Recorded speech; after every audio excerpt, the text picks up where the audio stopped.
Welcome back to our third session of today. My name is Christoph Rauhut. I hope you can hear me all. And I'm the head of the Berlin Heritage Authority. As Berlin Heritage Authority, we have the honor, but also the responsibility, I should say, to be in charge of the Mendelsohn built heritage here in Berlin and deal with those buildings as conservation authority together with our colleagues in the local heritage offices in the Bezirken. And I would like to say at this point that we obviously very much support this endeavor you started, the project of the EMI, as I learned, of the Erich Mendelsohn initiative. But I would also stress, in light of the discussion we had after the first section this morning, that World Heritage does not mean for us a stricter level of preservation or conservation. We do not want to use World Heritage as an additional instrument to enforce heritage, but it is rather a task and a duty to work to the highest standard possible in terms of preservation, conservation, and as we heard this morning also in terms of management, communication, and especially community involvement. And this is something which is very important for us in Berlin, that the heritage always reflects upon society, reflects upon us in Berlin, and we have to be part of the heritage in order to cherish it to the need. And this is very important, especially in regards to World Heritage, one of the great tasks we have at the moment with the already existing World Heritage sites in Berlin. The next session will have the theme, the life and work in exile of Mendelsohn. And exile is obviously a very relevant topic to Berlin in the 20th century. In the first half, many people had to flee from Berlin, finding exile in various states across the world. And in the second half of the 20th century, this kind of turned around. Many people came to Berlin and did find their exile in Berlin. One could even say some people did travel from east to west, finding an inner city exile for a while before the city was reunited in 1990. And you might be interested to get to know that there are currently plans also to build a new museum in exile in Berlin on the plot of the former Anhalter train station, an activity also being pushed forward by a very engaged initiative, a private initiative. And so one could say that the theme of exile will be becoming more and more important in the cultural landscape of Berlin in the next years. The focus of our afternoon session will be the exile work of Erich Mendelsohn, and we will have three true experts on the panel, which I very much welcome at this point. And we will start with an online presentation by Jörg Stabenow, and his presentation has a title, From Westend to Rahavia, Erich Mendelsohn's Houses as Milestones of a Cosmopolitan Career. Before he starts, I would like to introduce Jörg Stabenow. He studied history of art, history, and Protestant theology at the universities in Hamburg and Munich. And after finishing his PhD in 1994, worked also for the heritage authorities in Saxony. And since then, he has been in various academic positions, amongst others at the Art Institute in Florence as a Gerd Henkel Scholarship, as teacher at the universities of Tübingen and Augsburg, at the Bibliotheca Hertziana in Rome or also being a professor at the Bauhaus University in Weimar or the Fachhochschule in Dortmund. And since 2017, he is a professor for the history of art at the University of Marburg.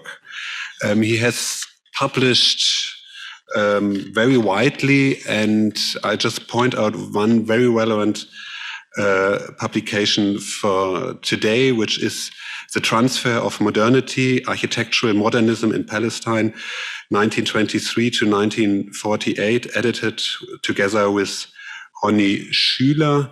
And I hope he is online now so we can start with our first presentation. The floor or the screen is yours. Yeah, thank you very much for the possibility to speak in this conference, and thank you for the friendly presentation. I don't see you, but I hope you can hear me. Yes, we can hear you very well. Thank you for the yes. Okay, so I will go on. The idea to propose the work of Erich Mendelsohn for a transnational World Heritage nomination seems quite natural. The physical presence of his buildings spans from San Francisco to St. Petersburg. In the first half of the 20th century, there were only few architects with an equally international production as Mendelsohn's. One of them was Le Corbusier, and indeed, part of Le Corbusier's Oeuvre has been listed as transnational World Heritage since 2015.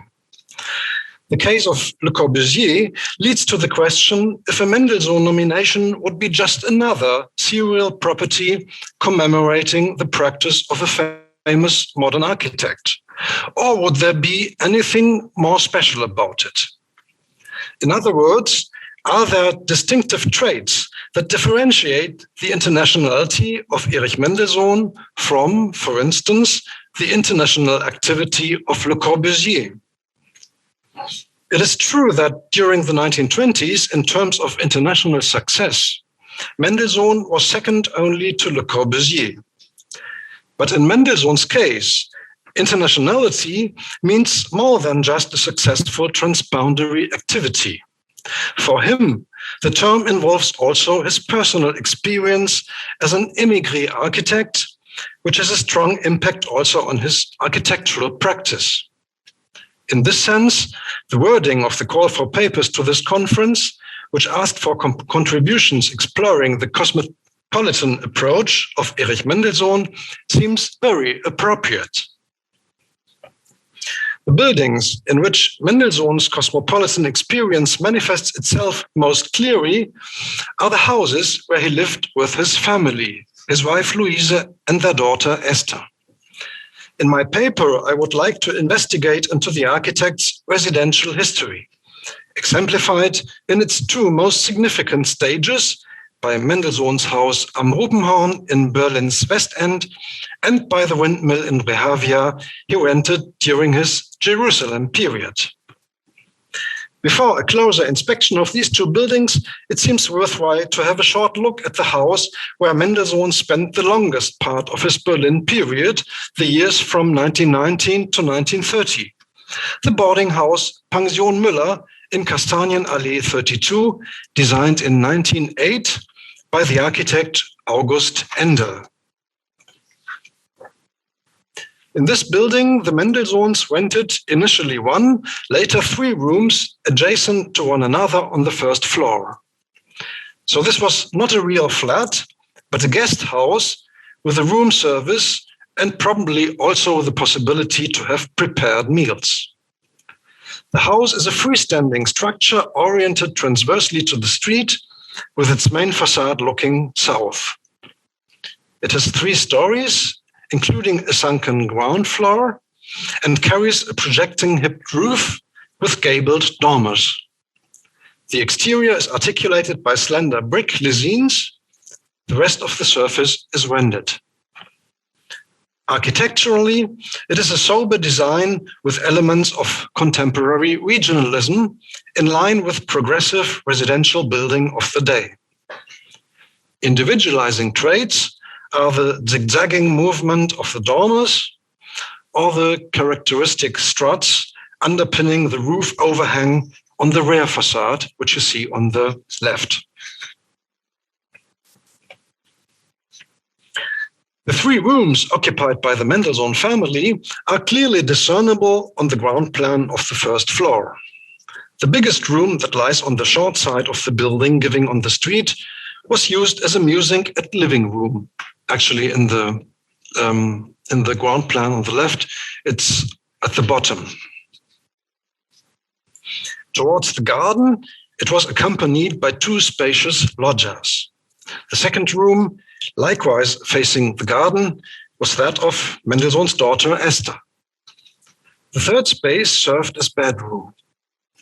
As far as can be understood from the plan, bathroom and kitchen were shared with other inhabitants of the floor. It is certainly noteworthy that for such a long period the architect did without a house of his own, or at least a proper apartment. It seems that the provisional character of such an accommodation was to some extent welcome to him. And if staying in a boarding house can be considered as a statement, it would signify a certain distance toward the place where he worked and lived. At the same time, Mendelssohn would not have stayed in the boarding house for so many years if he had not considered it a suitable location. This means that he must have appreciated it as a piece of architecture. August Endel, the architect of the house, had been one of the most prominent exponents of Art Nouveau in Germany, and Mendelssohn repeatedly expressed his sympathy for 2 renowned Art Nouveau architects, Joseph Maria Olbrich and Henry van der Velde. But as far as I know, he never mentioned Endel. Anyway, he must have noted the artistic approach to architecture that informed the design of his boarding house. And I presume that it was this specific quality that offered him a way of identifying with the house.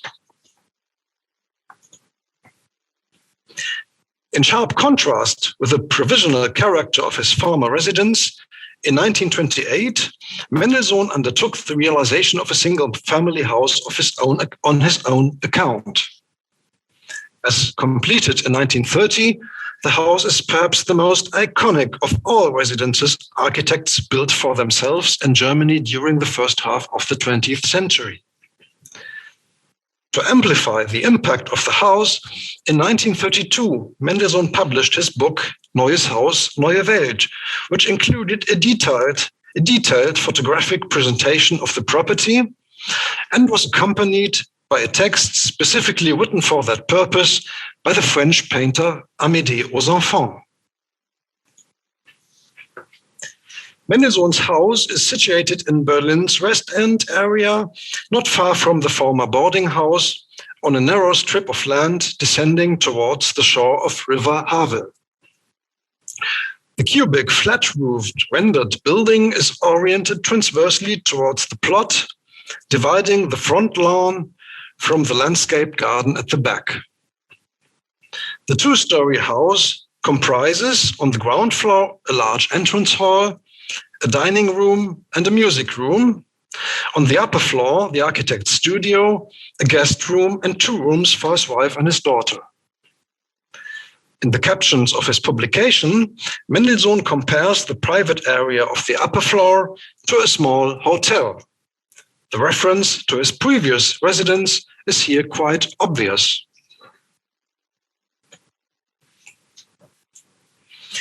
Going down to the ground floor, by contrast, we find the more representative rooms where the family received their guests, most prominently the music room, which can be considered the programmatic center of the house. Elements of its furnishing were a living room suite, designed by Mendelssohn himself, a grand piano, a painting by Amédée aux Enfants, and a bronze relief by Ewald Mataré. A wall cabinet contained the string instruments of Louise Mendelssohn, who was a cellist, and her fellow musicians. Thus, the main room of the house became a place of encounter between architecture and music, with supporting roles for painting and sculpture. Evidently, the intention is to link architecture to the higher sphere of the arts, freeing it from its dependence on functions and necessities. Like the music room, the entire house is conceived as a total work of art, where no detail evades the control of the architect. The comforts of contemporary domestic technology are widely used, but remain strictly hidden from the eye. The most striking example are the drop windows of the hall and music room, with their mechanism disposed invisibly in the basement. That way, the architect's house conveys a quite explicit anti-functionalist message. In the book, this message is further developed by aux Enfants, who had been a close companion of Le Corbusier at the time when the Swiss architect developed the concept of machine à habiter, or living machine, but since then had converted to a position that favored art over technology. Involving aux Enfants in his project, it seems that Mendelsohn indirectly confronted Le Corbusier as the most visible exponent of a technology-oriented modernism, of a technology-oriented tendency in international modernism. The programmatic intention of Mendelsohn's house becomes even clearer when we consider that at a short distance, on the opposite side of the street, the Lockhart brothers at the same time erected a couple of villas, which were very much inspired by Le Corbusier. To sum up, the exceptional position of Mendelsohn's house in modern architectural history is based not only on its formal quality and coherence, but also on its programmatic incisiveness.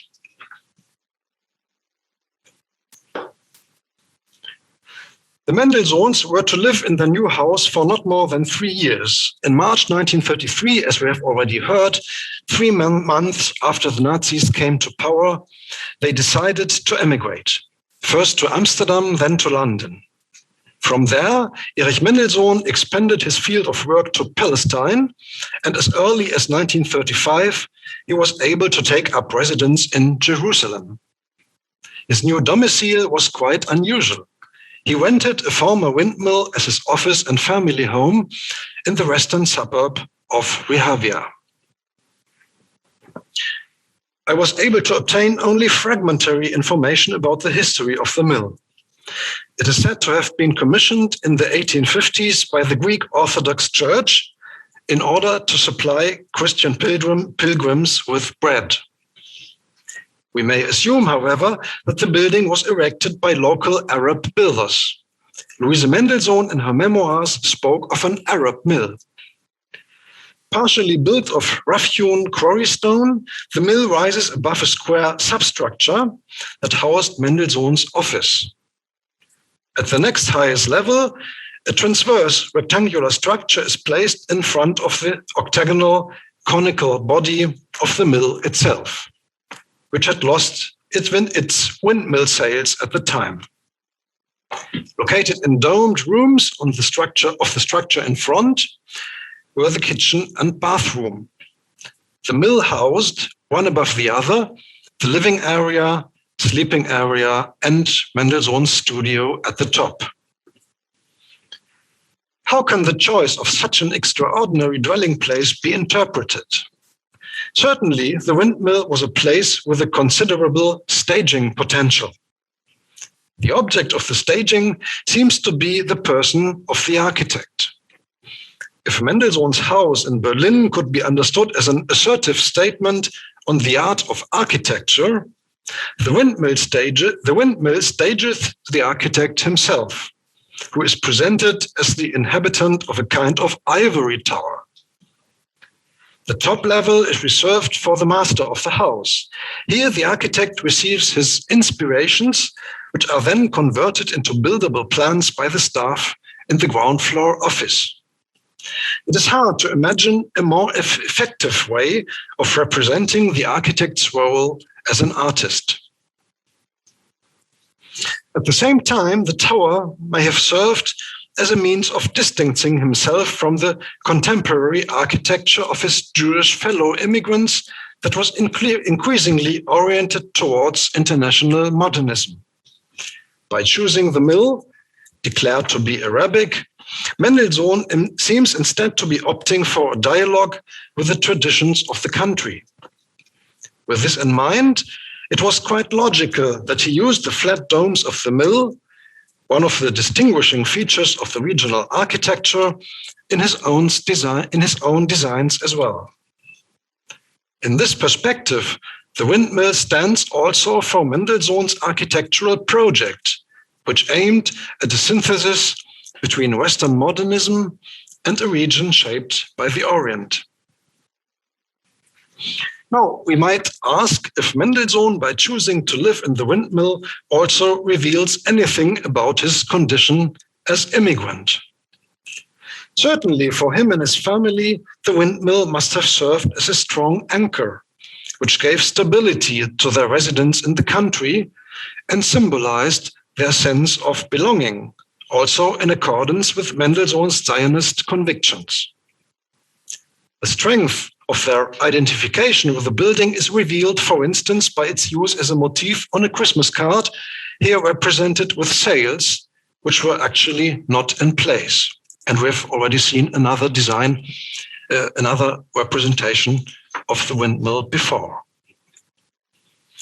Yet another reading is offered by Louise Mendelsohn, who writes in her memoirs that living in the mill sometimes felt like living in the Einstein Tower.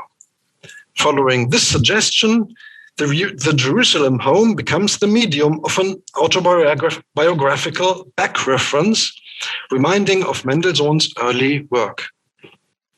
In reverse perspective, the mill could be interpreted as the implementation of a theme that has long been an integral part of Mendelssohn's oeuvre.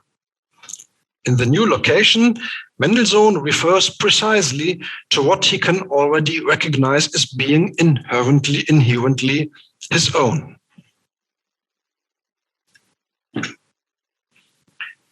Finally, a short look at the status of the windmill today.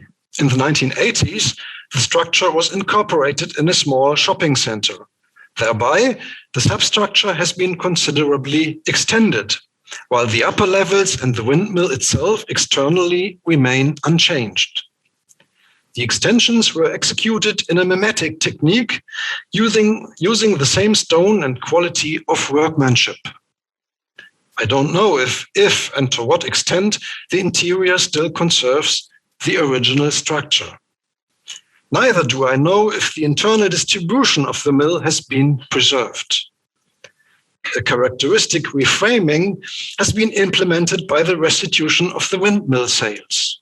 That way, emphasis has been shifted back from a tower-like structure to the original function of the building. What does all this imply for our reflections on the possibility of a World Heritage nomination?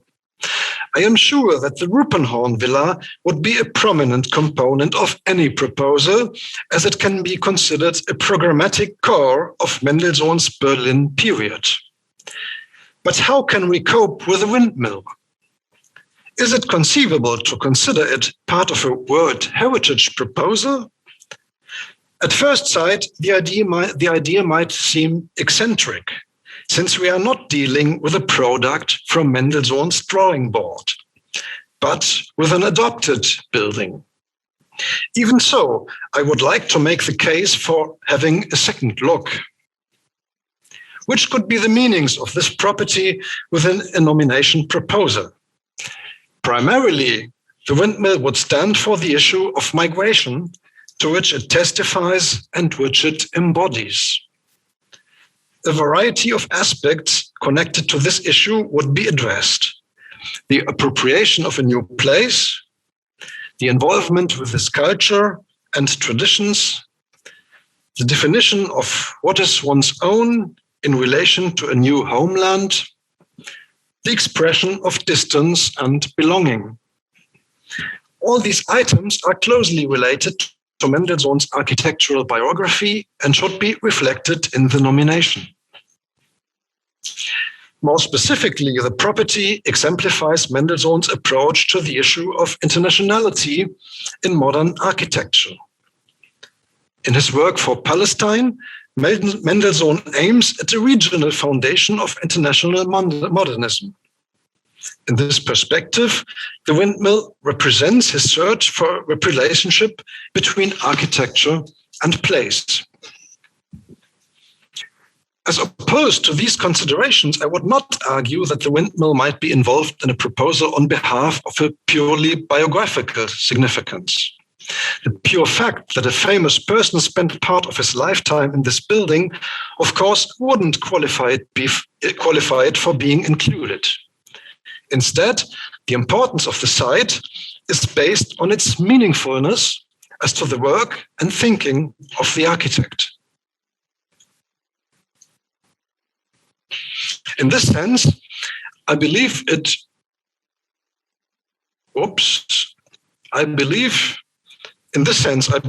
be expedient to verify if the windmill can be involved in a nomination as an adoptive work that occupies a central position in the architectural cosmos of Erich Mendelsohn. Even if this should not be viable, I am convinced that the windmill can serve as a strong argument reinforcing the nomination proposal. Thank you.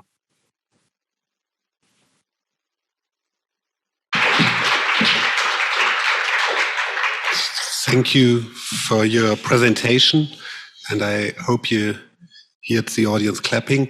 We do have time for some questions which can be directly asked to our presenter, Ita. Only a comment, no question.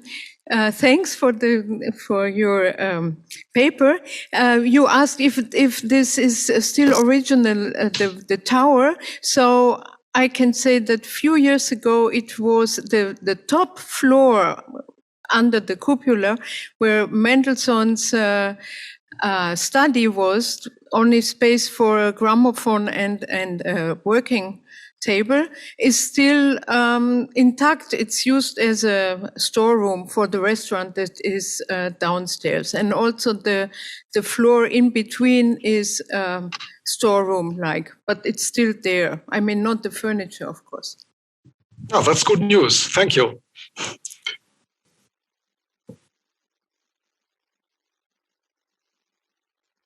Mark, second one. Maybe I can add to this. There was a staircase which was built by Mendelssohn, and there are at least one historical photo, but that is gone now. Thank you. Mark, may I all remind you to tell your name first, because our audience in the internet will not see you directly, so they know whom is talking. I have one question, if I may. In your concluding remarks, you spoke about architecture and place. And when we look at the villa at Rupenhorn, you also mentioned the very specific topography going down to the river. And obviously, this building is very much set at this, is very much has to be thought together with the topography. How would you relate this idea to the windmill? Because you tried, you were looking for ideas to translate from one place to the other. And speaking about architecture and place, we could also maybe see the place of the architecture as a anchor point. Well, I think in Palestine, Mendelsohn seems to be amplifying the relationships with place. In his villa in Berlin, I would say it's mostly topographical.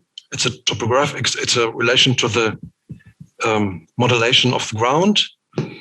And in Palestine, especially with windmill, also cultural and historical aspects gain much more importance. So I think this aspect becomes more important there. And also, thank you for the presentation, being in time with your presentation. I hope the next two presenters will also do the same so that we have time for a final discussion after the two further presentations. We will now have the second one by Erich Ney, entitled Exploring Erich Mendelsohn's Oeuvre as a Narrative of Place and Diaspora. And I would also like to introduce Erich Ney to you. He has practiced architecture in New York City, Chicago, and California in various offices, had held multiple faculty and research appointments in Canada, the US, and internationally. He teaches history and theory as well as environmental and industrial design studios at the undergrad and graduate level. And he is currently a Tenure Associate Professor at the College of Art and Design at the University of Toronto. His research deals with a wide range of issues, from the modern architectural heritage to decolonization and the intersection of sustainability and social justice. And one very important example of his work is obviously his PhD thesis, Canonizing Le Corbusier, the Making of an Architectural Icon as Colonial Hegemony. I'm sorry for my English. Which was also a very important in the process of putting together the work of Le Corbusier for the World Heritage List. And there he is. Give the floor to you now.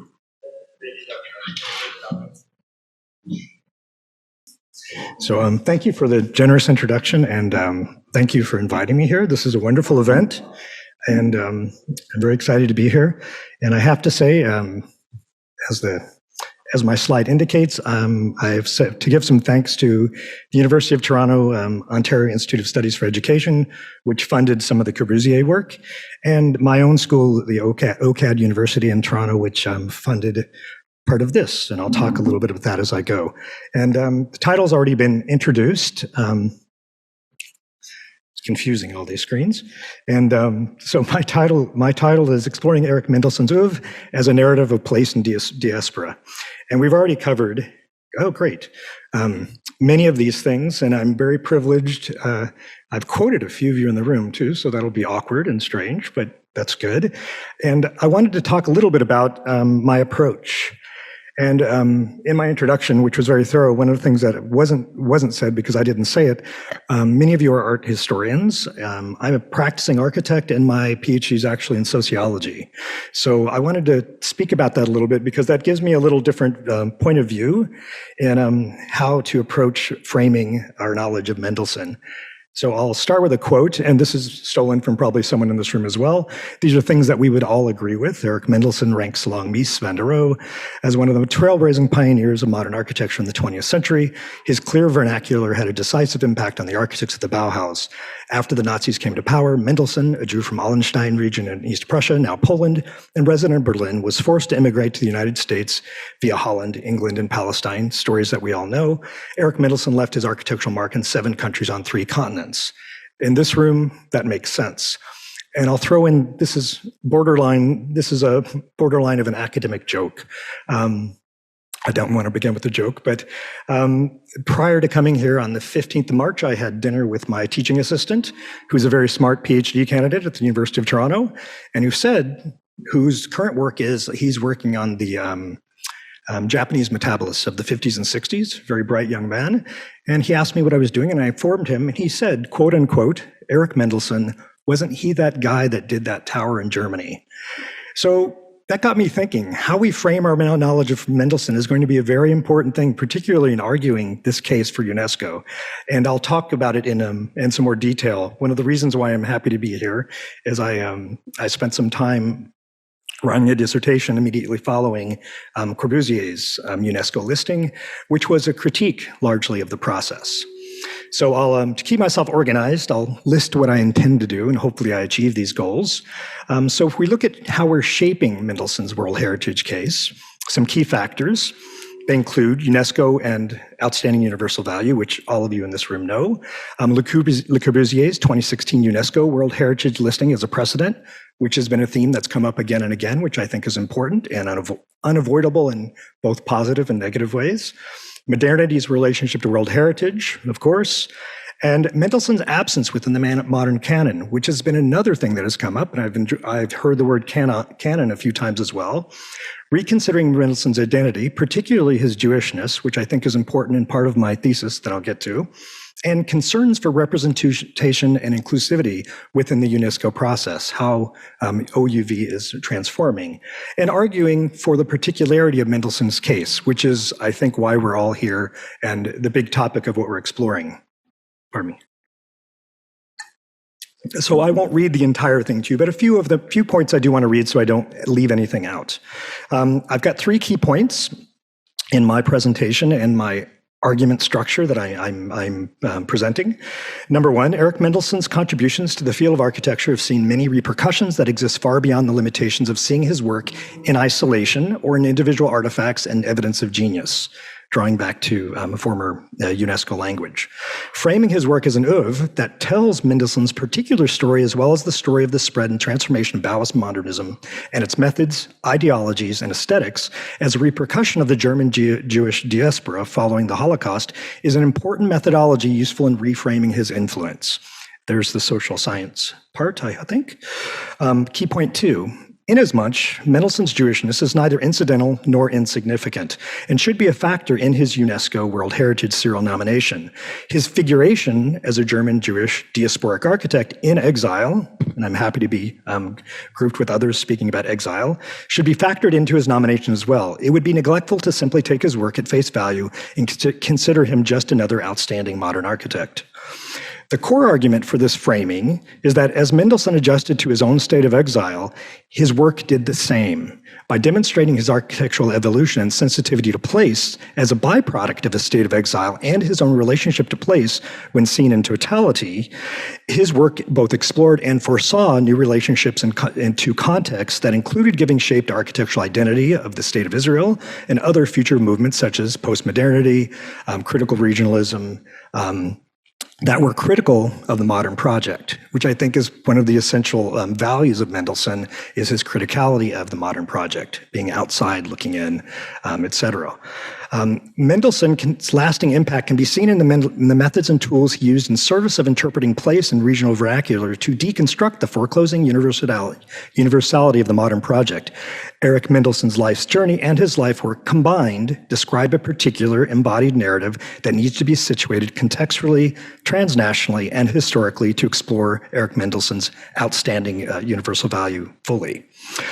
I won't read all of these things, and many of you know the definition of outstanding universal value, but it's on the screen a bit, as well as an excerpt from something when I was writing about Corbusier, but I'll package a little bit of this.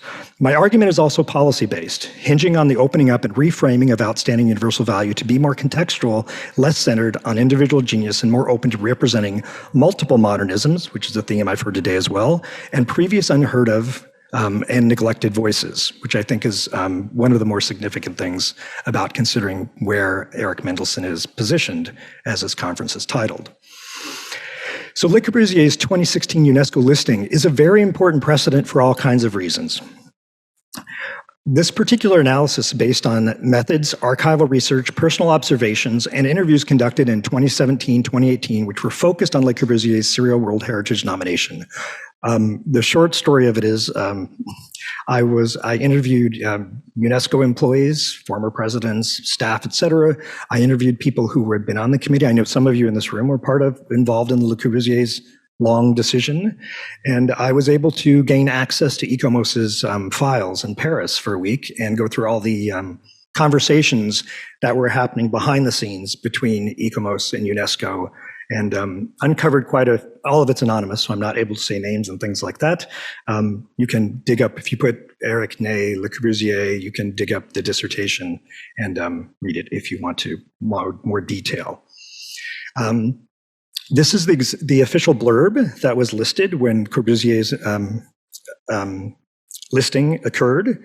Chosen from the work of Le Corbusier, the 17 sites comprising this transitional serial property are spread over 7 countries and are a testimonial to the invention of a new architectural language that made a break with the past. They were described over a period of half a century in the course of what Le Corbusier described as patient research. I won't go ahead through and read the entire quote, but you get a sense of the flavor for what this listing was about. One of the things as you start to look through the 17 buildings, it's important to recognize that, and I'll say it in another slide, I think, it was Le Corbusier's influence over others, not individual artifacts, that was most important. The individual buildings played a second role to the overall listing. So the example of Le Corbusier's 2016 serial UNESCO nomination serves as a significant precedent in understanding the framing of Mendelssohn's Oeuvre as a transnational serial body of work. It must be recalled that it was not Le Corbusier's work that was ultimately enshrined on the UNESCO World Heritage List, but rather Le Corbusier's influence over others in 2016.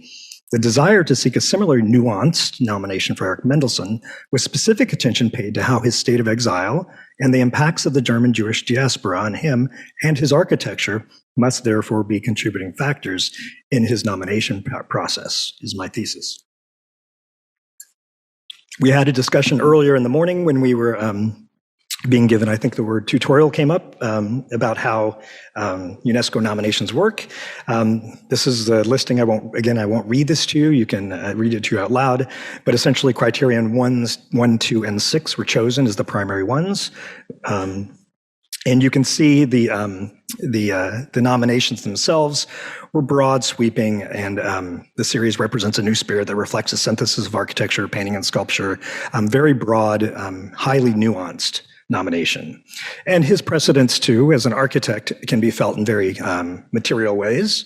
The number of people, this is another paper altogether, but the number of people who spent time in Le Corbusier's office and then would go on across the world and literally spread his influence. This is one of my favorite architects that came out of that generation, Juan O'Gorman, his house and studio for Frida Kahlo, and Diego Rivera in Mexico City, which is a beautiful rendition of what the Maison aux Enfants would have looked like if it were built in Mexico. And to go even further, Le Corbusier, his influence, it's even included I would include it as a way to think about its branding as well. On the left, of course, it's a Unité, which is here in Berlin. And on the right is a sample of Le Corbusier that was taken from a recent lighting advertisement using him as a spokesman from the grave. So, to reframe Mendelssohn's trajectory, we need to think through some of these things. While Mendelssohn's work may lack the singular authoritative stylistic consistency as many of his peers, Corbu, Mies, Wright, etc., his oeuvre represents a body of work whose greater universal value might be framed in its interconnectivity to the experiences and narrative of the German Jewish diaspora, and as an architecture constructed in exile. Recent UNESCO nominations, as will be discussed later, have taken up such broader cultural and historical framings. And not to dwell too much on the dissertation in Corbusier, one of the things that came out of the interviews that was most interesting is a deep and profound desire within UNESCO to broaden the scope of how things were framed. Literally, one person said, well, we're going to avoid Europe altogether and start looking beyond and look at the rest of the world. So UNESCO and social justice. The recognition of UNESCO's expansion of World Heritage listing processes and criteria as intangible values would provide an opening for Mendelssohn's inclusion to take on far greater cultural and historic value in both tangible and intangible terms by considering his work within this context. And again, it would be neglectful to ignore his situation. In phases, Le Corbusier's serial nomination, as reflected in numerous modern architectural texts, recognized that there were clear phases in his development. There wasn't one unified trajectory, which shaped what artifacts were produced, which needed to be framed as phases of development and change as reflected in the work.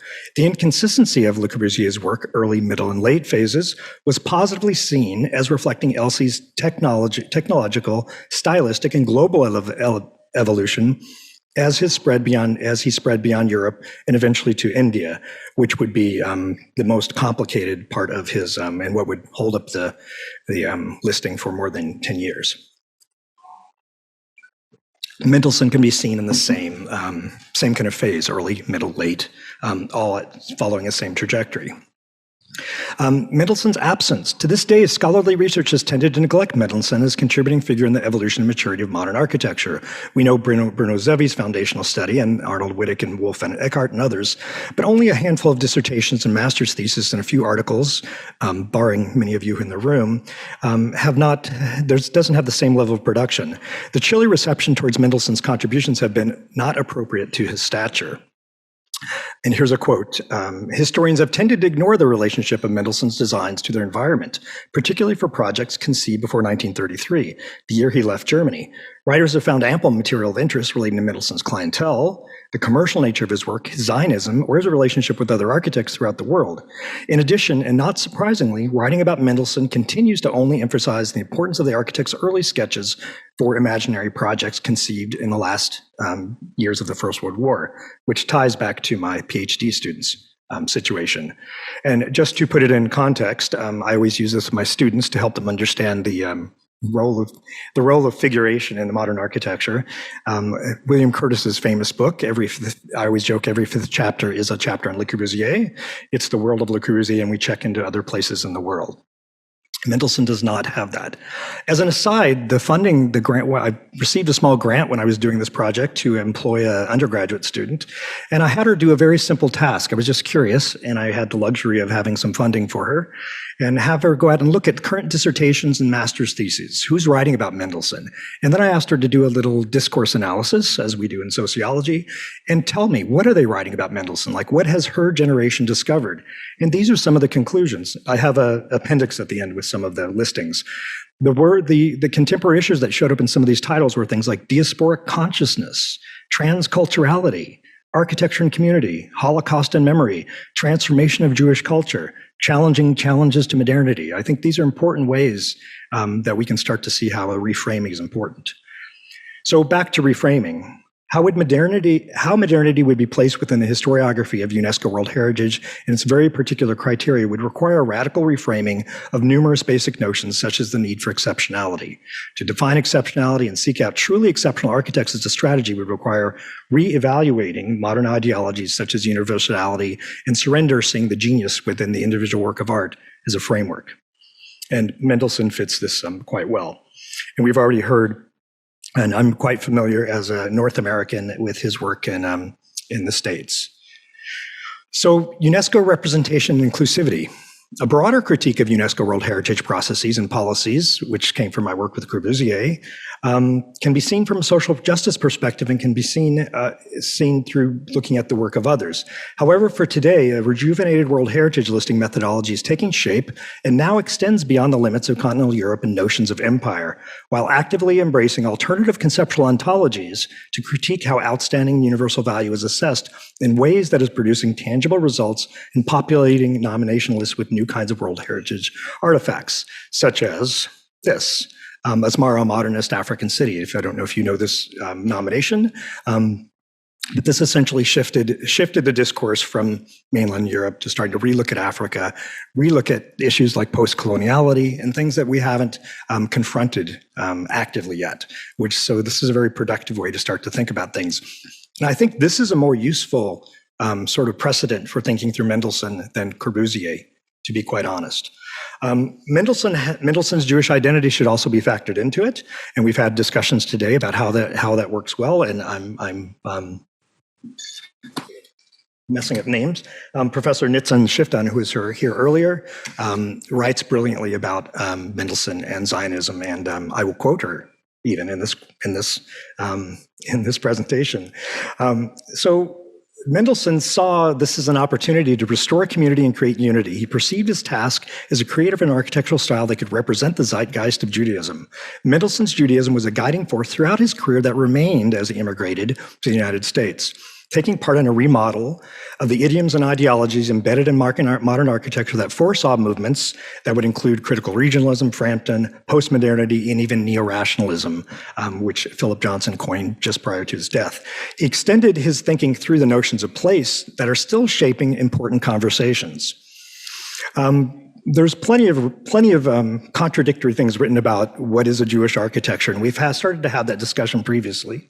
And I think it's very useful to think through it not as architecture that just solves Jewish programmatic ideas, as in community centers and things like that. How does it actually practice? And here I'm quoting Professor Nitzan-Shifton. Mendelsohn would build prolifically during his time in Israel and made significant contributions to Israeli architectural discourse, an influence which extends well into the present, which I think is very significant beyond the materiality and beyond the buildings themselves. Conclusion, Erich Mendelsohn's work was imagined within a consciousness of being critical of the modern project. His lasting influence, particularly as seen in his work in Israel, was tied directly to giving form to the newly formed Jewish state, seeking material in site-based expression. But moreover, his influence and story should not be limited to his early work in Berlin, nor is it embodied entirely within the iconic Einstein Tower or just his work in Israel. Mendelssohn's UNESCO World Heritage listing needs to be framed broadly to support UNESCO World Heritage listing to be more inclusive and more particular, while simultaneously recognizing the value of an architecture emerging from both a state of exile and through adaptation, transformation, and, as Curtis would say, absorption. Mendelssohn sought sensitive ways to negotiate his own identity in the sanctity of placemaking, where context was all encompassing. His outstanding universal value and his Oeuvre nomination would reflect this. Here's the trust me, I know you can't see this. This was interesting, though, my assistant's research into things. There's a growing number of, and I had her do things only from 2000 on, there's an increasing number of dissertations, and they are very much more phrased in how was Mendelssohn's Judaism, his positionality, how are these things starting to affect it? How is his critical relationship to modernity? These are shaping the current dissertations that are being produced. So I think it's very important what's the very recent work and nascent work that's being done. So hopefully that did not go too long and I did not speak too fast. And I thank you again for inviting me to be here. This is a great experience and I'm looking forward to conversations and questions.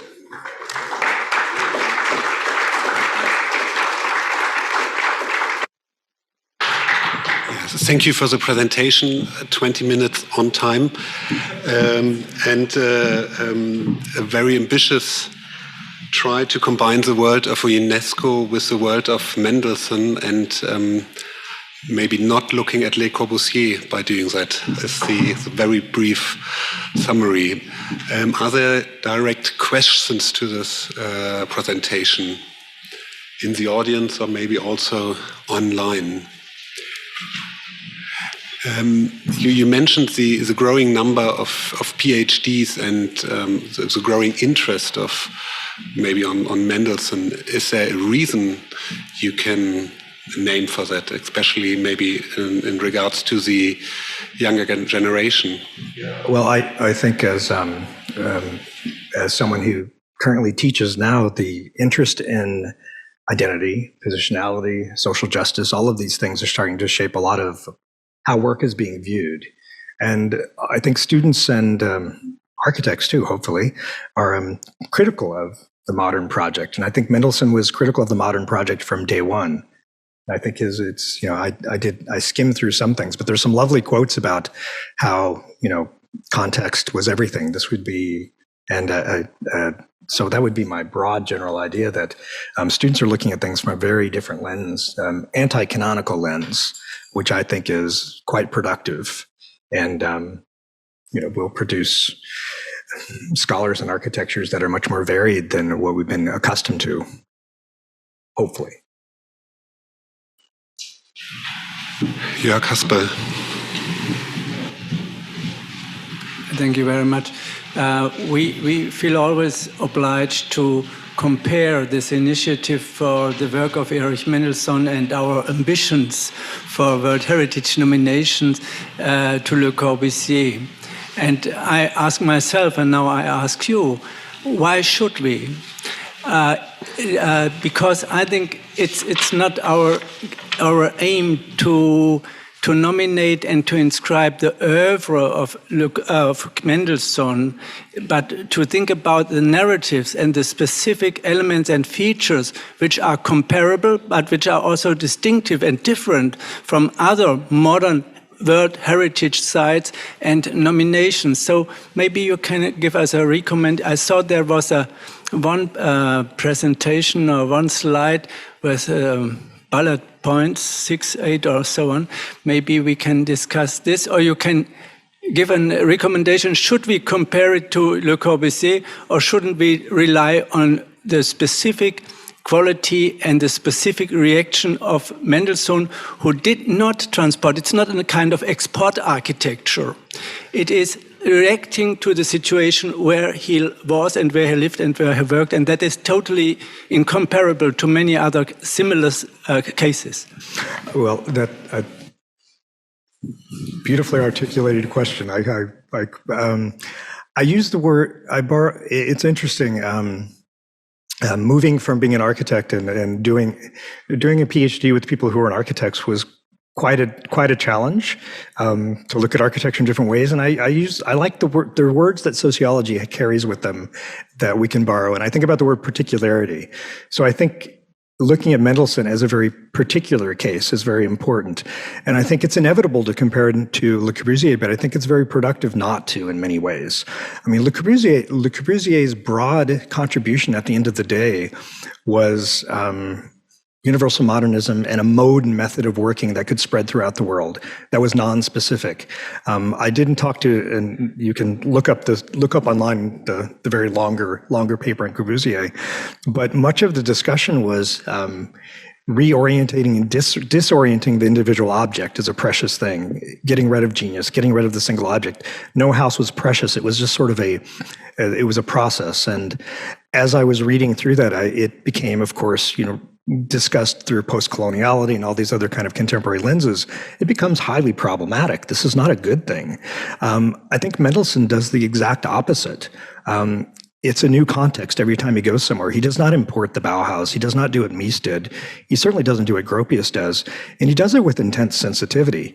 And I think his intense sensitivity, too, is also tied to, as I've mentioned, like somehow one has to confront his condition as being an exile and being ripped away from his home and knowing he will be that way everywhere. So I think he approached his context in very different ways. My introduction to Mendelssohn's work didn't come through German architecture, didn't come through the work in the States. It was in a summer spent in Jerusalem. And of course, the limitations of building in Jerusalem is you're limited to Jerusalem stone, which is not a limitation, it was a freedom for him. So how did he start to incorporate these things? So if I think about notions of place and critical originalism and identity and narrative, and the story behind architecture, I think it's very important. So I think the way that every bit of how Le Corbusier's nomination was framed doesn't work in any way, shape, and form. It's almost coincidental. I think I could have a better exercise comparing Mendelssohn to a Baroque architect, for instance, if I wanted to recreate that narrative, or he liked Bach, comparing him to Bach, because there was specificity, particularity. So I think and all those words that I'm using here are the opposite of universality. They're the opposite of what the modern project did. So I think he was consciously deconstructing the modern idiom long before others arrived at that. And I think that's where his contribution is so significant and will be hard to communicate to people that aren't architects in many ways. But that's a long answer, but thank you for the question. We have one question from the digital audience, and please open the micro for him. Yes, hello. This is William Curtis. Can I be heard? Hello? Yes, you can. This is William Curtis here in France. Can I be heard all right? Yes? Yes, we hear you well. Okay, good. Thank you. Thank you very much, Erich Mendelsohn, for this fascinating reflection. And actually, I did see my own book pop up there on Le Corbusier. What I wanted to actually, if I may, address two issues. One raised by Alona Itzen-Schifter and the other by Erich Mendelsohn.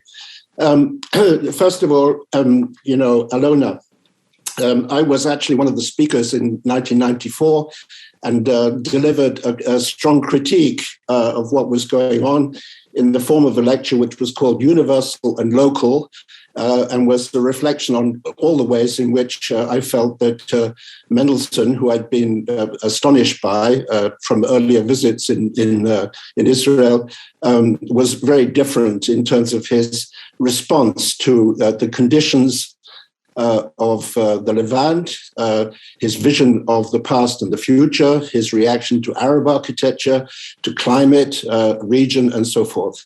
I don't think we need to have recourse to the muddled thinking of Kenneth Frampton, critical regionalism, reflecting backwards on Mendelssohn.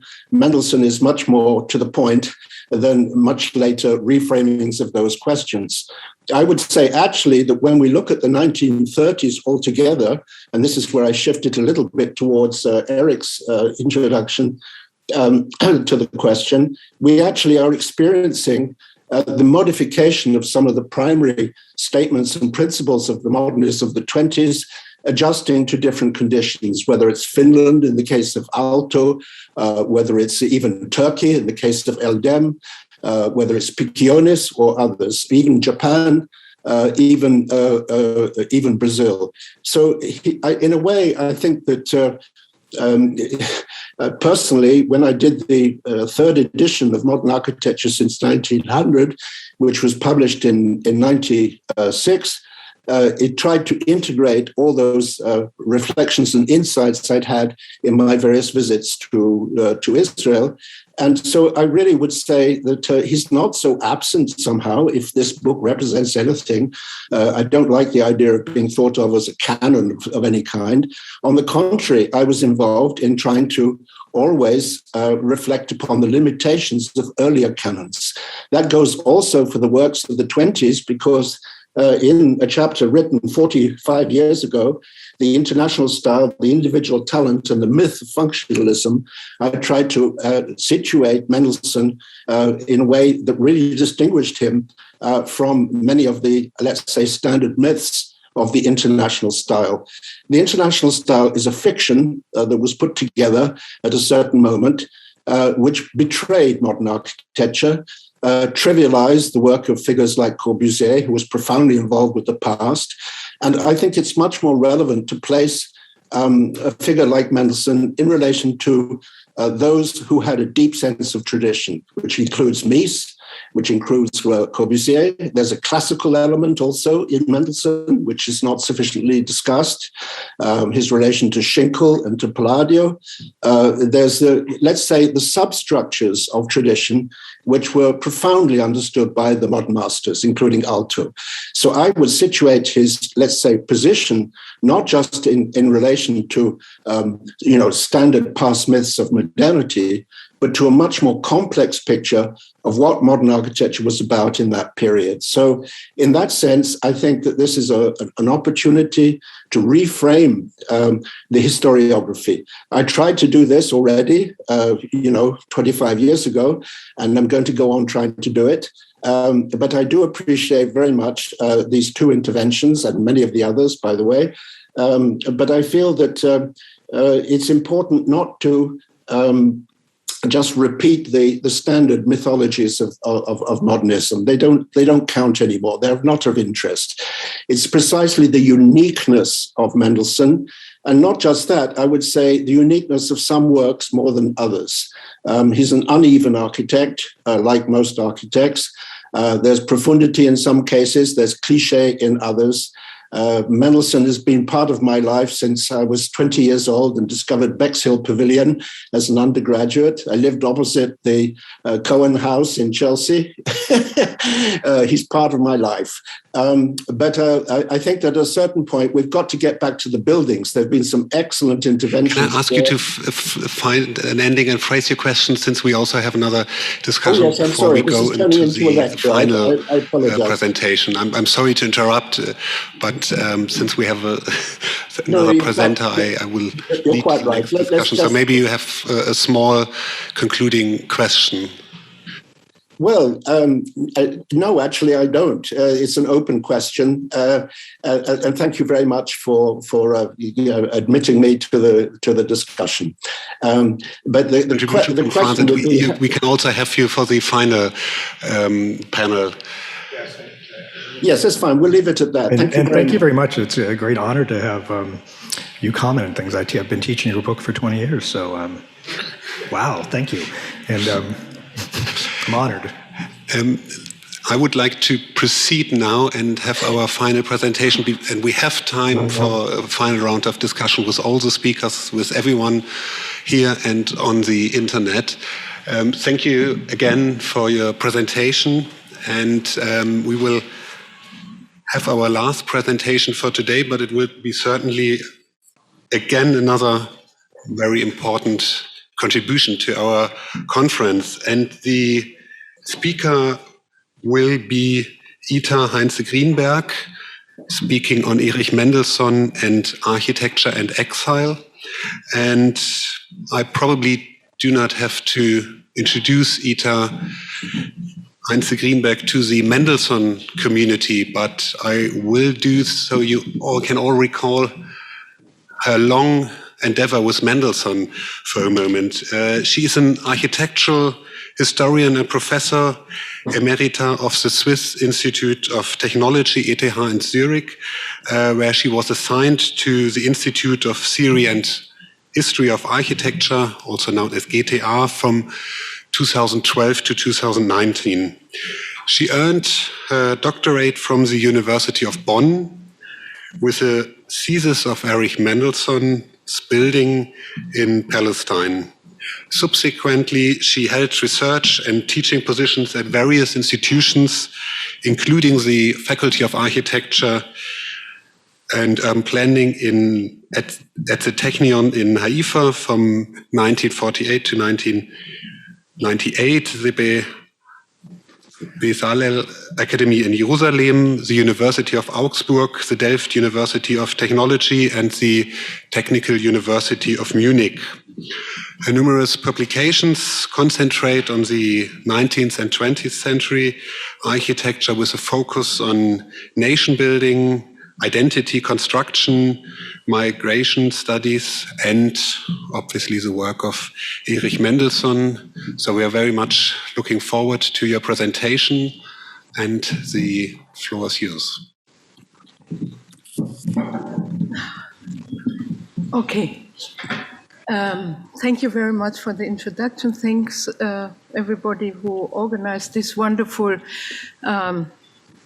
conference, and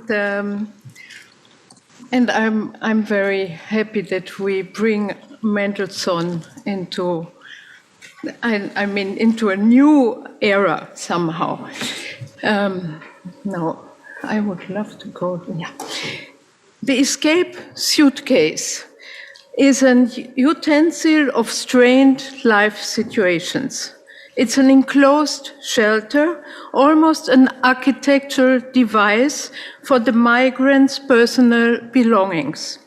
The better arranged its interior space, the more room it offers for objects to be transported from the old into the new, from the own into the foreign. The winter coat, rainwear, toiletries, pajamas, nostalgic items, old family albums, mementos, favorite books from the beloved library. Seated on the valise, reading offers a very own and temporary clandestine refuge, rest on an uncertain journey. The suitcase is the migrant's hold, a piece of home on the move. Filled with items from his or her past, it is the vehicle of identity. It contains the very something that is saved beyond the bare life.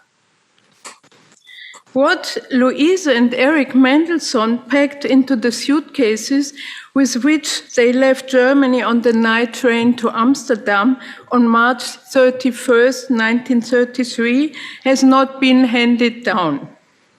Yet we know that Erich Mendelsohn carried with him the extra soft 6B pencil, which he pulled out of his jacket when a colleague at Amsterdam Central Station asked him what he was doing there. I quote him, I have just moved my office from Berlin to Amsterdam, was his reply. Louise Mendelsohn had already deposited her precious cello in wise foresight in a bank safe in Zurich. 10 days earlier, on March 21st, 1933, the Mendelssohns had celebrated Erich's 46th birthday with the usual Bacchanal, the name they gave to the chamber concerts in honor of his anniversary, which fell on the date of Johann Sebastian Bach's birthday and on the beginning of spring.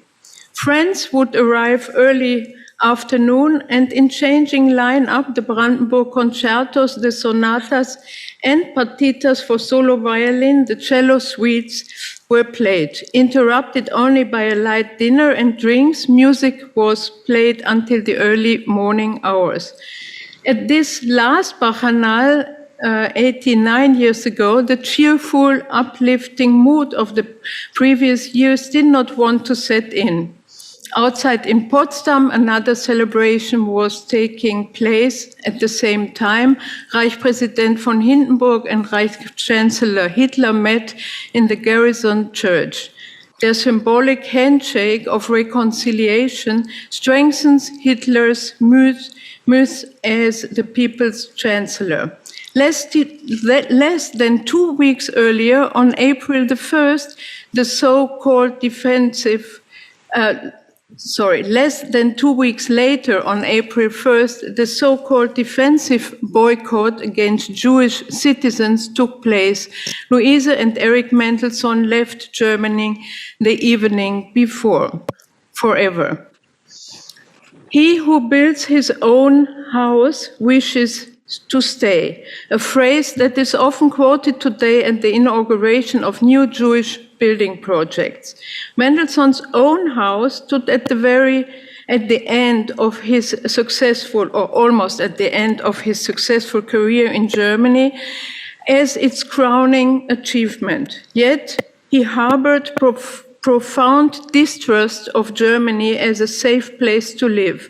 I quote him, "We Jews," he wrote, "are used to looking at developments in our fatherland through binoculars." Quotation end. He kept this attitude, by the way, towards his later homelands as well. A certain distance guarantees a sharper focus. That's what he maintained. Under precarious conditions, a firm house or a firm home might prove to be a burden and block the free view. The ability to constantly take up new positions, to change location, to swift perspective, to be able to react immediately to new situations, that gave him security. Shortly after moving in, Mendelssohn packed the house between two book covers with illustrations by Arthur Koester, Berlin's best architecture photographer, and accompanying texts in German, English, and French. He thus opened his house to an international audience. In an increasingly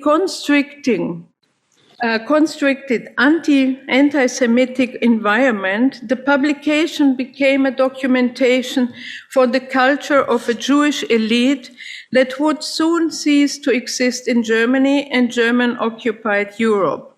In book form, the house overcame its material ties to place and time. Detached from the processes of change, it turned into a permanent, always available aesthetic and social testimony. And what's more, Mendelssohn thus brought his showpiece of ideal dwelling into a size that fitted into the emigrant's suitcase. The home Portable, the static condition of the house turned into a dynamic device. House and book relate to architecture and exile. The book of the Jews, the Torah, the written Hebrew Bible, is the product of exile. It came into being during the Babylonian captivity in the 6th century BC. The Book of Books replaced the House of Houses, meaning Solomon's temple, which had been destroyed by Nebuchadnezzar. Heinrich Heine described the Torah as the portative fatherland of the Jews. I quote him, "A book is their fatherland, their possession, their ruler, their fortune and their misfortune. They live in the brands of this book. Here they exercise their citizenship. Here they cannot be chased away." Quotation end. Many Jewish authors, from Baruch Spinoza to Heinrich Heine to Hannah Arendt and Walter Benjamin, who experienced by themselves outsiderness and or expulsion, commented on the important function of the book, be it the Bible, secular literature, or their own writing, in the borderline experience of exile. Architecture and exile are central notions that make up Erich Mendelsohn's biography. They seem fundamentally antagonistic. Architecture stands for a static, immobile state, exile for a restless, mobile condition. As an architect, Mendelsohn was qua definitionem engaged with the production of human habitat, with humanizing space by creating homes in the sense of Heimat.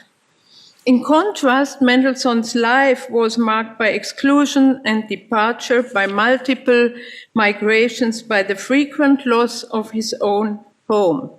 His paths were repeatedly detracted by political currents, to which he reacted like a seismograph. Looking back, he wrote, I quote, "Ubi bene ibi patria" is not an opportunistic saying. For that, migrations from one country from country to country are too arduous and energy sapping.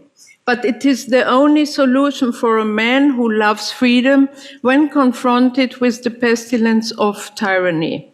Quotation finished.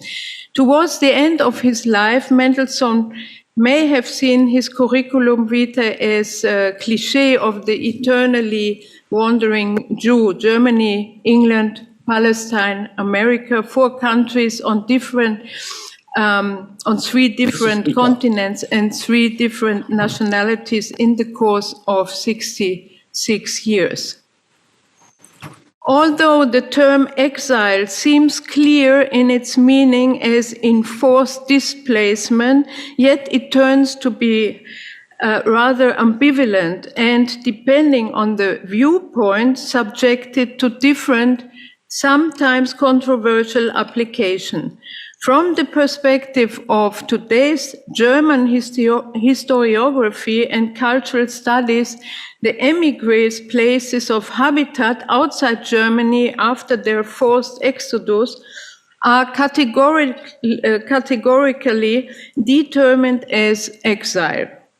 Behind this approach stands the intention to bring German-born Jews, at least nominally, back home, and thus to finally end their exile. These efforts are to be understood within the framework of Wiedergutmachung, the reparations, and show various gradations between personal remorse and political correctness. Any other approach to the matter seems, from a German perspective, impassable, as it might imply ongoing expulsion and thus subliminal continued support for Nazi ideology. Well-intentioned, this approach occasionally overlooks the self-understanding and will of the expellees. Mendelssohn, for example, vehemently opposed reintegration into the German architectural discourse after the Second World War.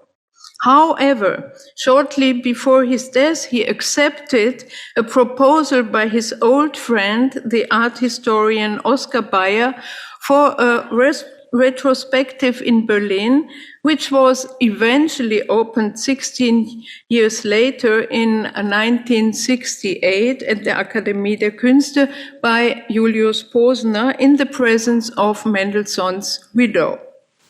Few years later, Luise Mendelssohn sold her late husband's estate, which she had initially wanted to give to Israel, but she sold it to the Berlin Art Library as the best place possible to keep Mendelssohn's bequest. By that time, in the mid-1970s, this act was interpreted as Mendelssohn's coming home. From a Zionist perspective, the use of the term exile is altogether different. It is categorically not applied to the land of Israel, regardless of circumstances or motivation, whether out of conviction or of necessity. The Jewish immigrant to the Promised Land is not considered a refugee, but a retournee. He comes home after 2,000 years of diaspora. By contrast, every place of Jewish residence outside the land of Israel in another country, including Germany, is called galut, the Hebrew word for exile, respectively diaspora. Here, too, little consideration is given to the divergent attitudes and sensitivities of individual refugees. Writers, in particular, were often unable to find their new home in Hebrew and felt their existence in the land of Israel very much as an exile. When Mendelssohn left Jerusalem for New York in 1941, due to a complex mix of reasons, he was considered a deserter in Israel for decades. Moreover, he had presumed to leave behind a highly critical pamphlet on the situation in Palestine, denouncing Zionist policy in the country as partly chauvinistic.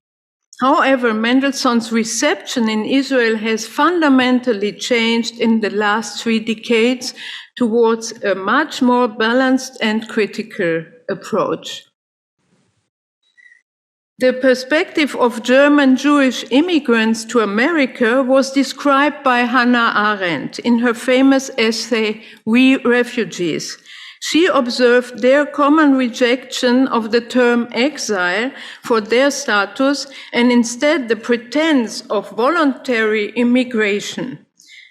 She analyzed it as a survival strategy of uprooted people in order to demonstrate solidarity and the will to integrate in the new country.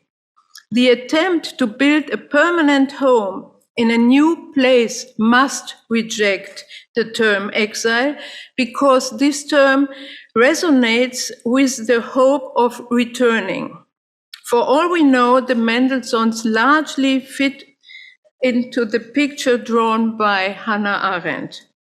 It is probably right to say that without Hitler's size of power, the majority of German Jews would never have left their country of birth, which they commonly considered, at least until 1933, as their homeland. Yet only a small percentage of the Jews who emigrated or fled from Germany felt the desire to return to Germany after the fall of the Third Reich. Both applies to Mendelssohn. All his wanderings from one country to another were without a return ticket. The reasons for his multiple emigrations and the respective choice of destinations are complex. They range from concrete threats to economic hardships, from a critical stance against political chauvinism to profound alienation, from the welcome chance for a fresh start to the utopian promises of new worlds. Unlike Bertolt Brecht, for example, Mendelssohn did not consider the countries of his residences as waiting rooms. After leaving Germany, his country of birth was no longer a point of reference for Mendelssohn. Both in England, but especially in Palestine and the US, he approached the process of becoming familiar and native through gathering in-depth insight of the geographical, climatic, cultural, and social conditions on site, mainly through intensive travel. In Palestine, he sent his newly employed assistants, all new immigrants like himself, on tour through the country before starting work in his office. Shortly after arriving in the US, Erich and Louise Mendelsohn crossed the American continent by private car. They used a simple foldable tent for their overnight stays to connect, as Mendelsohn emphasized, to the country's nature by direct contact to its soil. His approach was phenomenological, understanding was through perception of the place. The impressions and insights Mendelssohn thus gained through intensive observation and physical experience had a direct impact on his architecture. They were in line with what one may call a critical regionalism avant la lettre. Mendelssohn's history is, after all, strongly related to his Jewishness. He was not an avid synagogue goer, though, but a synagogue builder. And this both in the factual and the metaphorical sense. By deliberately declaring the dynamic, the elastic principle, as he called it, to the very key concept of his building and life constructions, Mendelssohn united both concepts, dwelling and wandering, home and exile. His architecture, which he understood, especially in his early visionary designs, to be essentially of Jewish origin, can be seen as a synthesis of space and time, or as the temporalization of space. Here as well in the approach of transforming dualistic systems into a synthesis, thinkers such as Martin Buber or Bruno Zevi recognized fundamental features of Judaism. In this respect, Mendelssohn's buildings represent a materialization of Jewish experience and Hebrew thought.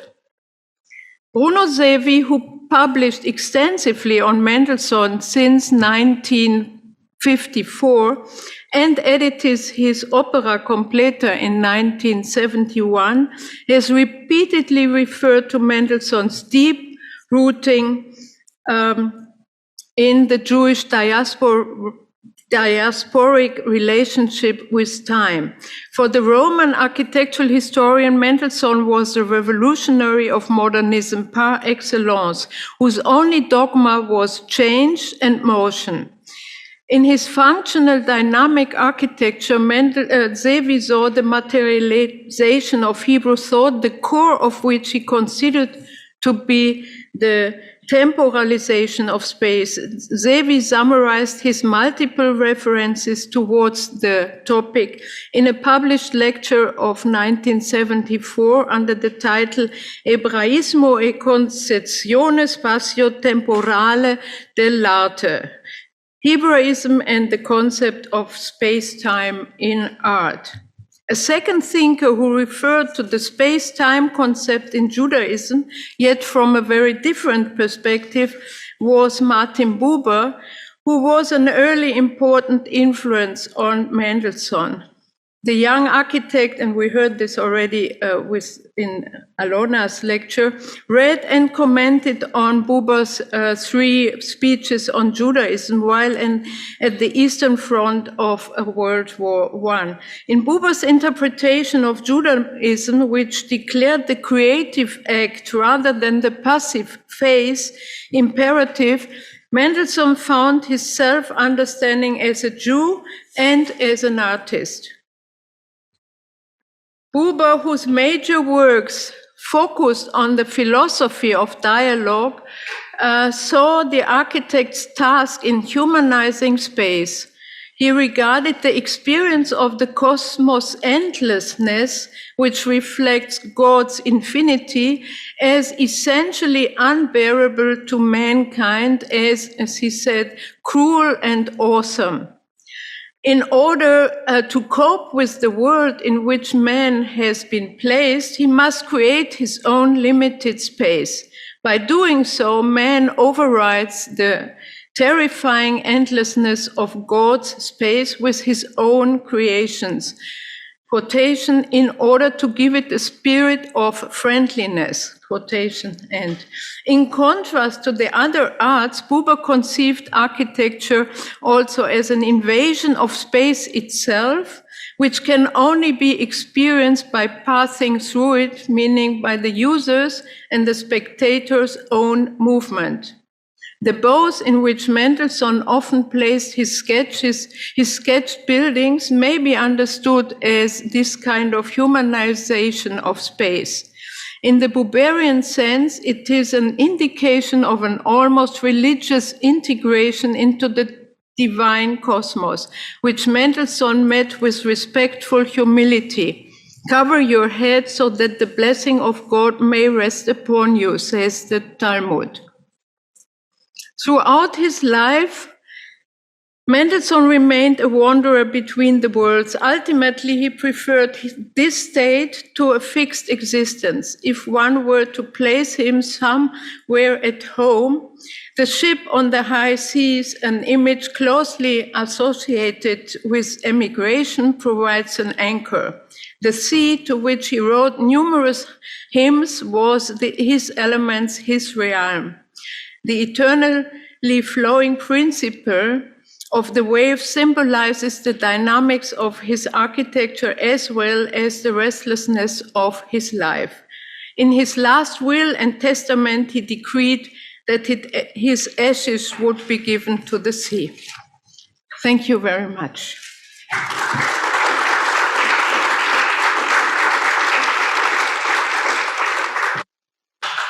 Thank you for the presentation. One might ask, where does exile start? Where does it end? And what kind of exile we speak about? Do we have a direct question for Ita? Otherwise, yes, we have one before we then go to the bigger discussion. Anna, and thank you, Ita, for this beautiful lecture. I just want to make a comment regarding Zevi and how he developed the relationship between Mendelssohn and the idea of the Jewish architecture as with time. And for me, I think there is Mumford, there is Martin Buber, but there is also Joshua Heschel and Dantilatis.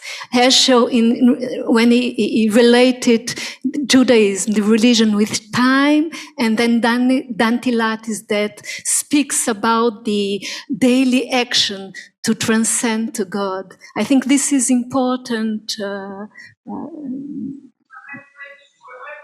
Actually, I don't know the text you refer to, I have to admit. And what I quoted from Buber is, I mean, the humanization of space is also a very late thing that Mendelssohn doesn't refer. But in retrospective, it fits, of course, to Mendelssohn. And I'm sure that there are many bridges also to, other than Buber, to Zevi. But the interesting thing is that this understanding of, or this writing by Buber on architecture, which he didn't write often on architecture, but there is one piece or one place where he writes on architecture, and it's the foreword to the Hebrew translation of Bruno Zevi's Sapere Videre. Is this right? Yeah. So this was actually the first book on architectural history translated to Hebrew, and Zevi asked Buber to write the foreword, and this is where he talks about architecture. So we have this direct connection. Try now to widen the discussion, and I would like also to ask if we can have Jörg, Stabenow back online, and Erich, you can already come a bit closer so that we also have a microphone for you to answer if there are any questions. And I have one first question there and the second one over there. Yes, hi, it's Maristella Casciato. Thank you so much, Ita. This was really thought-provoking, and two very short comments, if you can help me. World War I, Mendelssohn in trenches, and all these incredible visions and sketches. Antonio Santelia, World War I, trenches, La Città Moderna. I mean, suddenly, out of the blue, those two personae with their vision come to my mind. And I think this, maybe it's a coincidence, but I want to underline that. Yeah. Second, Bruno Zevi needed a hero. This is my idea. He comes back from the United States, and Frank Lloyd Wright is his hero for the Italian democracy. And then finally goes back to his Judaism and so on, and Mendelssohn becomes, in a certain way, his hero. I mean, two ideas to my mind. Thank you. Maristella, the link between Mendelssohn and Santelia is very straight, because there was, while Mendelssohn was still studying in Munich, there was an exhibition of the Italian futurists, including Santelia, in one of the, I think, Tannhäuser gallery, I don't remember, but I think it was even the famous Tannhäuser, and he saw this. He writes on that. Yeah.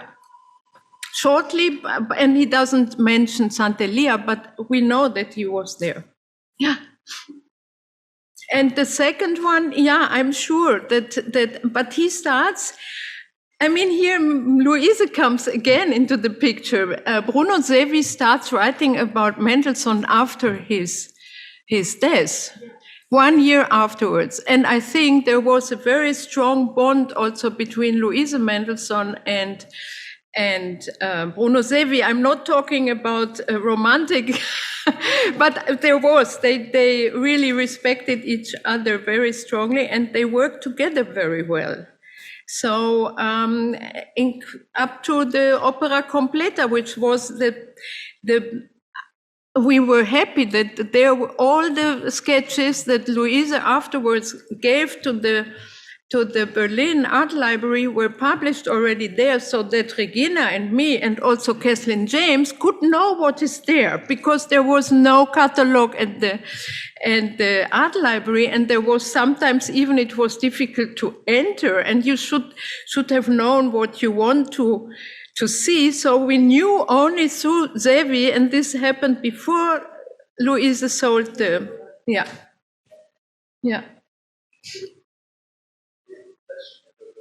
Yeah, good evening. My name is Ulf Meyer. I'm an architectural writer for the Frankfurter Allgemeine Zeitung. Thank you very much for an interesting day. I also have two questions, but they're rather quick. One goes to Mr. Marga. I thought the comment that Mr. Ney got from Mr. Curtis was quite interesting because there seems to be more architects in the pipeline that we could think would also be worth trying to submit for UNESCO World Heritage status. Do you see that happen, that in, let's say, 20 or 30 years more time, there will be 10 or 20 more modern architects either successfully or unsuccessfully attempting to get into this list? That would be interesting for me. And the second quick question goes either to Mr. Haspel or Mrs. Regina Stephan. And that is, did I understand correctly that out of the 40 buildings of Mendelssohn's that still exist, you will pick some and make a kind of shorter list that you will submit? And did I also understand correctly that you need the support of the building owners / users or both? And what if you cannot get the support of some key buildings, such as there are key buildings in Russia, and that might not be such a, I don't know, or there might be other reasons or other parts of the world where this collaboration might be difficult. Will you then simply be pragmatic or have to be pragmatic and simply suggest the buildings that are kind of available? Will thus the selection be very unjust? Thank you.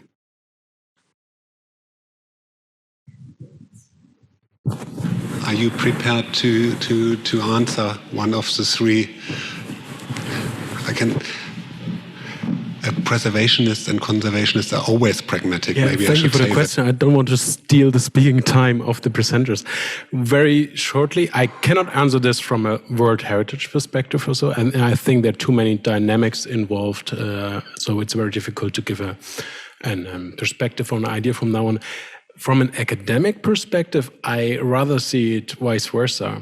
So there is a lot of momentum to get rid of the, how can I say, narrative of the star architect. So this is actually something that in the academic perspective, I think, or in the academic discourse, loses interest in that sense. And when I understand your question correctly, if we have many more star architects in the future. So therefore, I found also the remark of William Curtis very, very good. So just to look into aspects of Erich Mendelsohn that show that this narrative of modernity is quite different than from what we maybe conceptualized it in the last decades or so.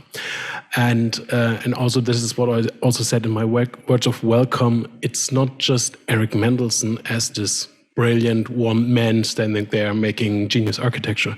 It's a network of a lot of people. It's Louise Mendelssohn who influenced him. So, and I think we, or most people here, have a lot of interest in going into these directions and finding out about these networks, etc.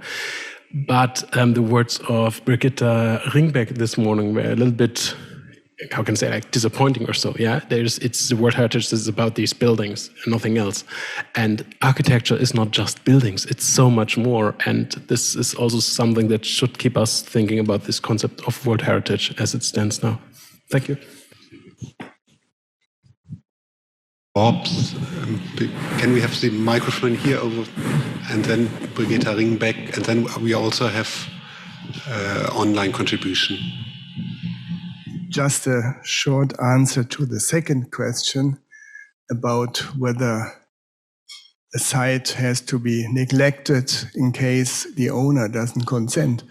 I mean, according to the rules of World Heritage, this would be the case. Yeah? So if, for example, Rupenhorn, which is the house of Mendelssohn, and certainly one of his best buildings, if the owner doesn't give her consent, then it cannot be put on the nomination and on the list.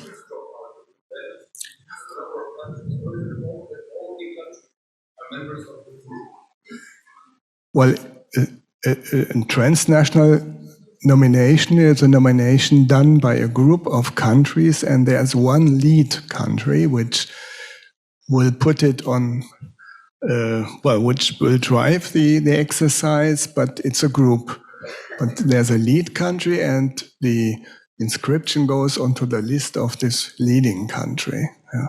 But this is another question. Anyway, for the the consent of the owner is necessary. And I do remember India I think it was about 10 years ago, inscribed palaces in Rajasthan.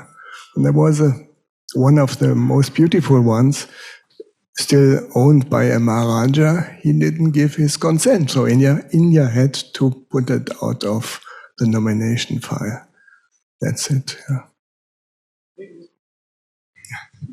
Maybe I can add, and then I will pass over to Birgitta Ringbeck, because we discussed this, the case of Le Corbusier, also to compare it and to say maybe it's important to know how it has worked there and how it was argued and how it was at least successful for many countries and buildings, but we think it's incomparable, because we do not intend to have a list of, let's say, of icons of Erich Mendelsohn as an oeuvre which is representing his oeuvre.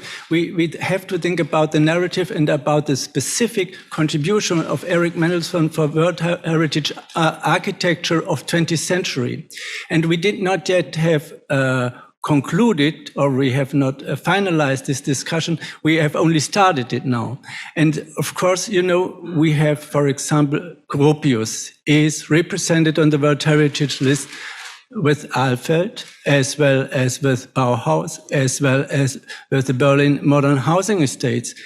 And Mies van der Rohe is represented by Brunn, by the Haus Tugendhat. And I'm not sure if this is the most significant and the only one representing building of World Heritage niveau or level of Mies van der Rohe. So it is an ongoing process, we think, and we only try to pay attention or to attract attention to this oeuvre, which is not yet represented on the World Heritage List, which is not yet represented on one of the tentative lists.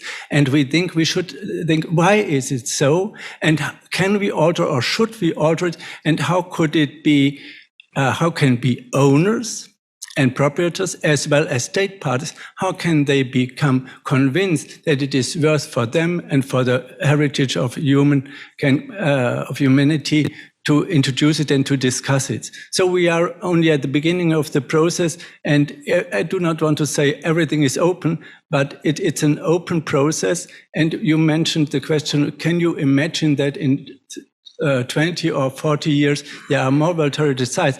Yes, of course, we can imagine, because we made this is our experience of the last 20 years. When we started, we said the 20th century is one of the heritage segments which are underrepresented on the World Heritage List. And today we see every year or every 2 years sometimes, there are 2, 3, 4 World Heritage nominations of 20th century. So the whole appreciation is in change, and this is one contribution to change it.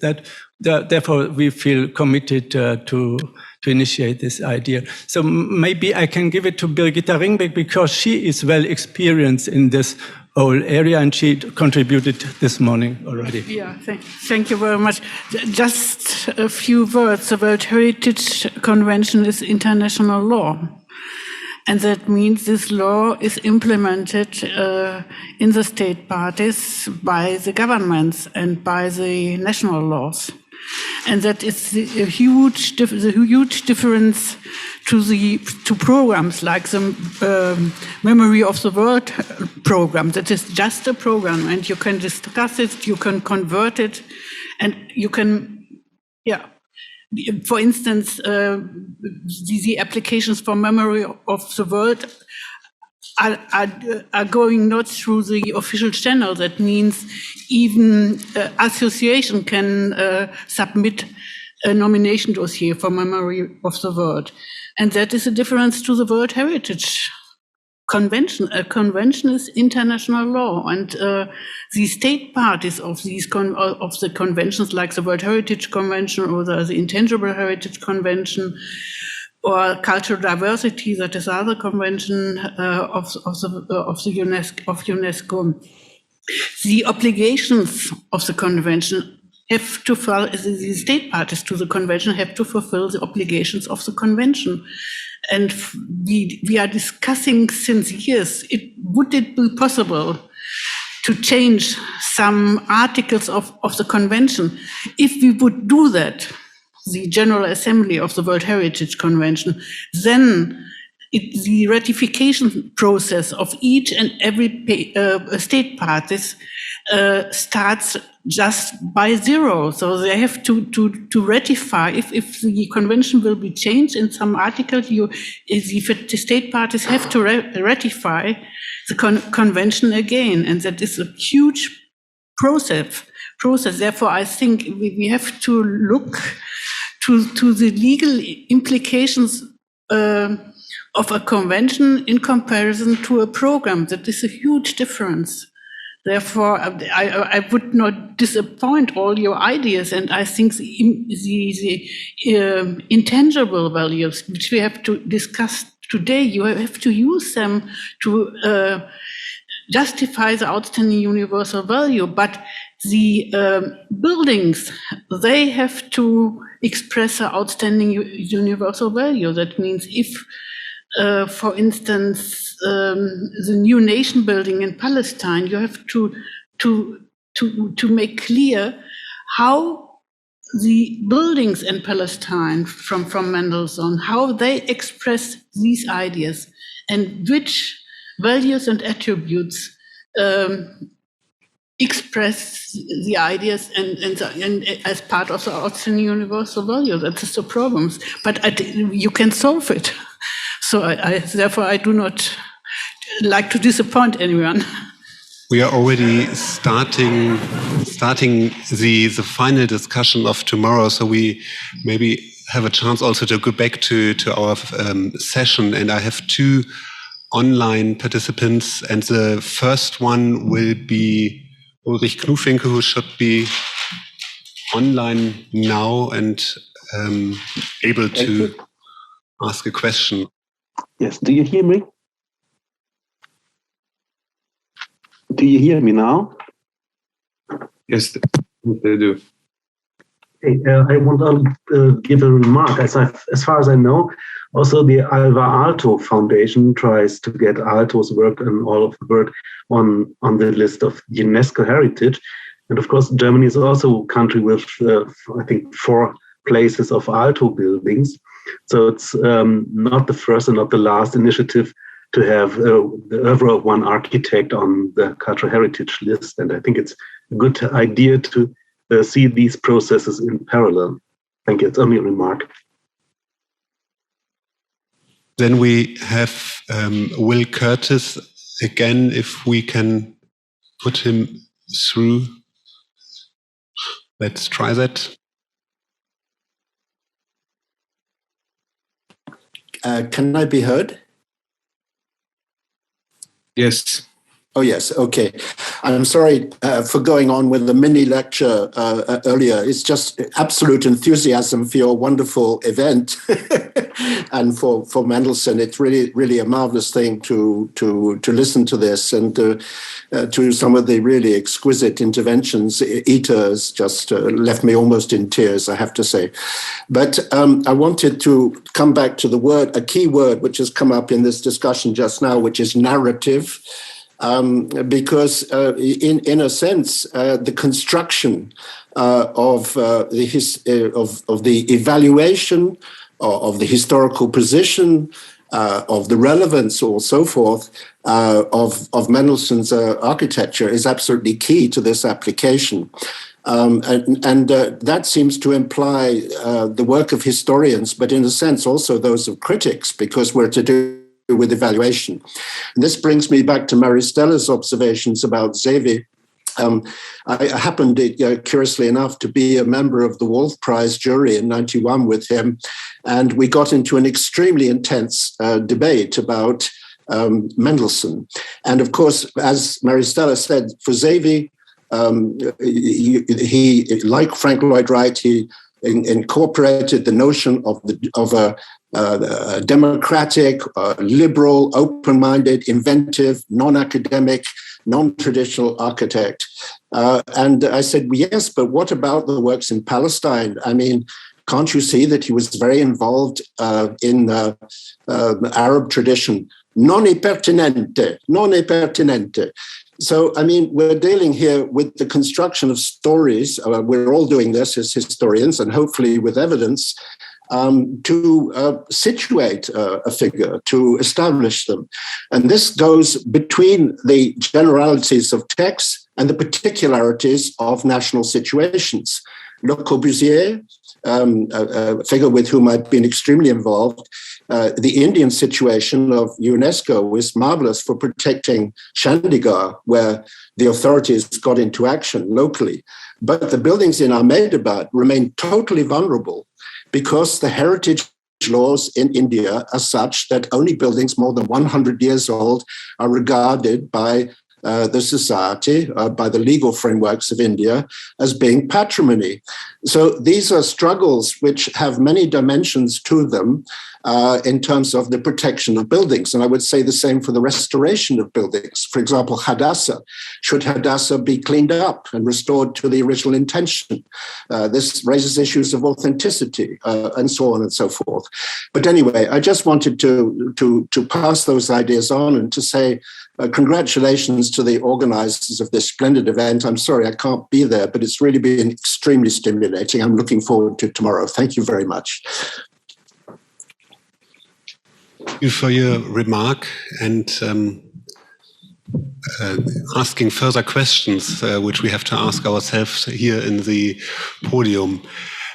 We are now at the end of the first day, and I would like to thank you all, and especially our presenters from the last session, for your ongoing discussion and intensive engagement with Erich Mendelsohn. So, thanks again.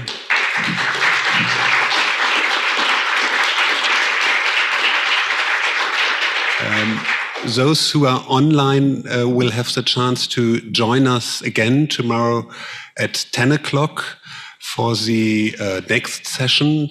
And those who are in Berlin will have the chance to discover Mendelssohn even further tonight at the Kino Click, the movie night.